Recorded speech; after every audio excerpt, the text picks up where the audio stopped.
अहम खबर आप तक पहुंचाएंगे। लाहौर हाई कोर्ट चीनी की कीमतों में इजाफे से मुताल्लिक केस का अबूरी हुक्म जारी कर दिया गया। महंगे दामों चीनी खरीदने वालों को रकम कैसे वापस होगी, वकला से मुआवनत तलब की गई है। मियाँ दाऊद इस बारे में मजीद आगाह करेंगे। जी आगाह कीजिएगा मियाँ दाऊद।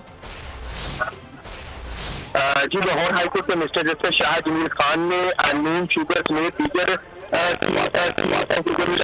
से मुतल्लिक अबूरी हुक्म जारी किया है, जिसमें अदालत ने वकला से इस नुक्ते के ऊपर कानूनी मामला तलब की है कि जिन शहरियों ने महंगे दामों चीनी खरीदी है उनको वो रकम जो है वो कैसे वापस हो सकती है। अदालत ने ये ऑब्जर्वेशन की है कि शुगर मिल्स की जर जमानत रकम टैक्स में नहीं आती।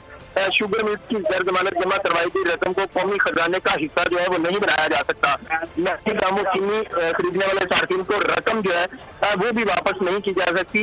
अदालत की मुआवजा जो है वो इस नुक्ते के ऊपर की जाए कि शुगर मिल्स जो अपनी गारंटी जमा करवाती है उसका इस्तेमाल जो है वो कैसे किया जा सकता है। अदालत ने इस नुक्ते के ऊपर कानूनी मुआवजा तलब करते हुए मजीद समाज जो है वो 2 हफ्तों के लिए मुलतवी कर दी है। जी बहुत शुक्रिया। सब्सक्राइब करें और बेल दबाएं ताकि कोई खबर रह न जाए।